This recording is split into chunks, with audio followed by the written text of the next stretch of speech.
রাত পোহালেই Valentine's day. ভালোবাসার আগে আজ এক অন্যরকম প্রেমের গল্প, যেখানে প্রেম মিশে আছে কবিতায় আর কবিতা মিশে আছে রহস্যে। বাংলা আধুনিক কবিতার এক বিস্ময়কর নাম বিনয় মজুমদার। তার বহুল আলোচিত কাব্যগ্রন্থ ফিরে এসো চাকা। কিন্তু এই চাকা আসলে কে? চাকা নিছক কোনো প্রতীক নয়, এটি আসলে চক্রবর্তী, সেই পদবীরই সংক্ষিপ্ত একটি রূপ।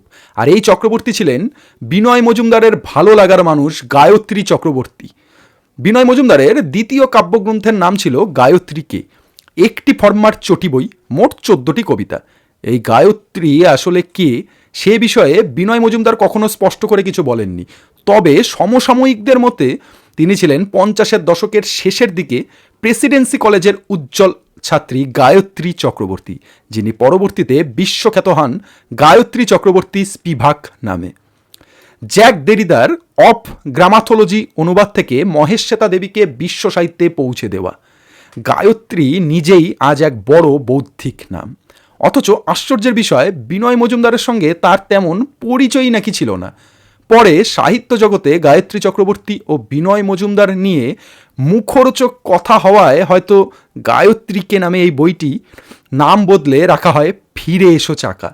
আর সেটি হয়ে ওঠে বিনয় মজুমদারের সবচেয়ে জনপ্রিয় একটি কাব্যগ্রন্থ। অনেকের মতে চাকা মানেই চক্রবর্তী অর্থাৎ গায়ত্রী।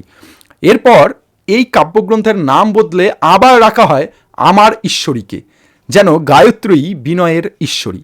একটি কাব্যগ্রন্থ 3বার একই প্রেমিকার নামে রাখা হচ্ছে, কখনো সরাসরি, কখনো বা আবার ঘুরিয়ে। যদিও আরেক গায়ত্রীর গল্পও শোনা যায়। হিন্দু হোস্টেলের সুপারিনটেন্ডেন্ট অধ্যাপক জনার্দন চক্রবর্তীর কন্যা ছিলেন বিনয় মজুমদার একবার বলেছিলেন তার কবিতার গায়ত্রী নাকি তার এই সমসাময়িক এই মেয়েটি। কিন্তু জানা যায় এটি নিছক একটি গল্প।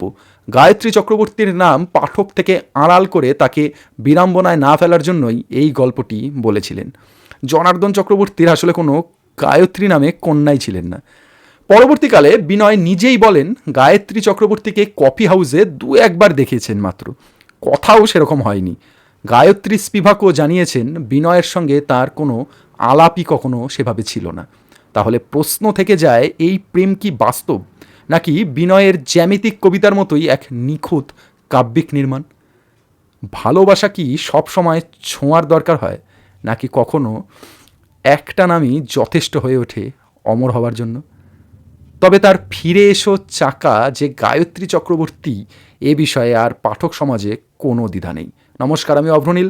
ভালোবাসার দিনে সাহিত্যের এক ভালোবাসার কথা জানালাম। ভিডিওটি ভালো লাগলে অবশ্যই লাইক, কমেন্ট, শেয়ার করবেন। দেখা হচ্ছে নতুন একটি ভিডিওতে। নমস্কার।